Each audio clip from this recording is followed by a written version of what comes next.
சமூகம் நமக்கு என்ன கத்து கொடுத்துட்டு இருக்கு தெரியுமா? யாரையும் நம்பாத. அவனை பார்த்தா நல்லவன் மாதிரி இல்லடா. இல்ல அன்பு புதுசா பைக் வாங்கினதை பத்தி நீங்க என்ன யோசிச்சுட்டு இருக்கீங்க? அன்பு புதுசா பைக் வாங்கினதை பத்தி நான் யோசிக்கல கயல்.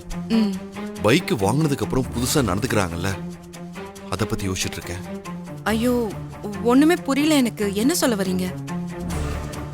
உனக்கு உண்மையாவே புரியலையா? இல்ல சும்மா புரிஞ்சும் புரியாத மாதிரி கண்டுக்காம விடுறியா? நீங்க என்ன சொல்ல வரீங்க? கயல், உனக்கு ஒண்ணுமே தோணலையா? எனக்கு என்ன தோணணும்? இல்ல, நீங்க அப்படி எதை பத்தி பேசிட்டு இருக்கீங்க? திடீர்னு அன்பு பைக் வாங்கினதை பத்தி பேசுறீங்க, புதுசா எல்லாரும் மாறிட்டாங்கன்னு சொல்றீங்க.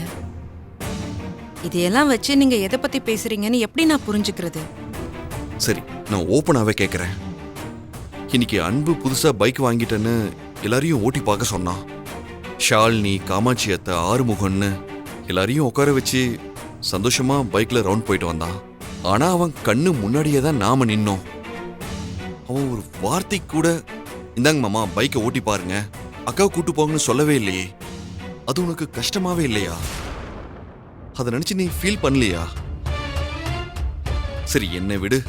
நான் ஏதோ இடையில வந்தவன். அவன் எனக்கு கொடுக்கலன்னு எந்த வருத்தமும் இல்லை. ஆனா உன்னை எப்படி அவன் கண்டுக்காம போனான்? ஐயோ, இவ்ளோதானா? இல்ல, இந்த விஷயத்த பெருசா நினைச்சு பேசிட்டு இருக்கீங்க. பைக்ல போறதுலலாம் என்ன இருக்கு? இது பாருங்க, நான் இப்படி ஒரு விஷயத்த யோசிக்கவே இல்லை. இல்ல கையில், இது உனக்கு வேணா பெரிய விஷயமா இல்லாம இருக்கலாம். ஆனா என்னால இதை சின்ன விஷயமா எடுத்துக்க முடியல. சோ அன்பு பண்ணதை சரின்னு என்னால ஏத்துக்க முடியாது. இல்ல, அவன் ஏதோ அவசர வேலை இருக்குன்னு கிளம்புனால அதுல மேபி மறந்துருக்கலாம். நீங்களே பாத்தீங்களா, அவனுக்கு ஏதோ கால் வந்துச்சு, உடனே போகணும்னு சொல்லி கிளம்பிட்டான். பாவம், அதுல ஏதாச்சும் மறந்துருப்பான்.